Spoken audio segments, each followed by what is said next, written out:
And then it stops. It stops. The whole storm, the wind, the rain, the waves, the roaring, everything stops. Even the storms of our hearts stop when he says, peace, be still. Our ears are readjusting to the silence. All we hear is the drip, drip, drip, drip, dripping from the mass, from our clothes. We stand in awe, uncomfortable, a little ashamed, not quite sure what to feel. And then Jesus is still clearly annoyed, and he says this, get this, he says, are you still afraid? Why have you no faith? And then he walks back to the stern, lies down, flips the pillow over because he drooled on the one side, and then he goes back to sleep. Why are you afraid? Have you still no faith? Really? Now, maybe it just takes Jesus a while to wake up and be ready for the day. Some people are grumpy like that until they get their first cup of coffee or until, I don't know, lunch or something. Maybe if Jesus hadn't been awoken from a deep sleep when he was exhausted, he would have been kinder to us, able to see how frail we are emotionally as human beings, and would have been more compassionate, maybe have said his words in a positive way, gently. You don't need to be afraid. You can have faith. You can trust me.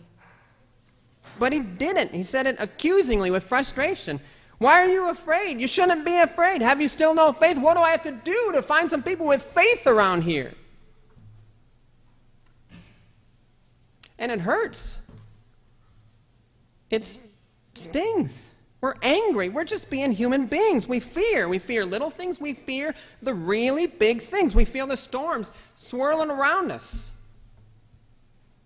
Come on, Jesus, have some compassion on us. Isn't this legitimate? Can't you have some patience with us? Well, some people, in their anger, go back to their lives on the boat like nothing has happened.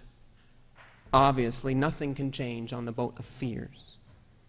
They think maybe the boat of fears has even changed Jesus.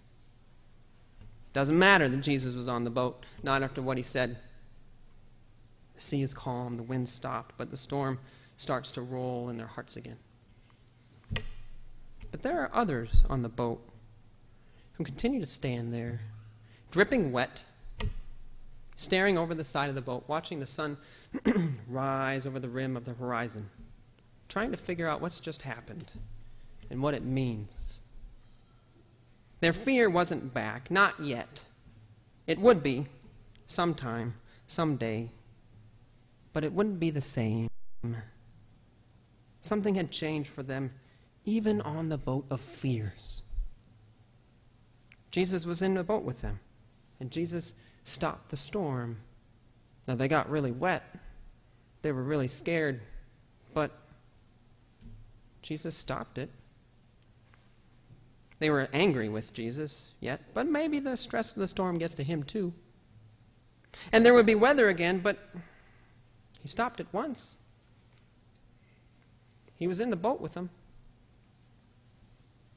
In the Bible, the sea is a symbol of chaos, which is the ultimate threat. God controls chaos and keeps it at bay. In the creation story, the wind of the Spirit hovers over the waters of chaos, and then God brings order out of the chaos by separating day from night, by separating land from sea. Jesus has just done what God does by bringing order and calm out of chaos. The angry but awed people wonder, could it be? Could it be for me? Can God really bring order out of the chaos in my life? The chaos in the world right now? Do I dare trust this? Or has God already brought some order out of the chaos in my life? Or calmed the storms? Or brought some hope, something new? And I just haven't noticed it yet or thought about it until now?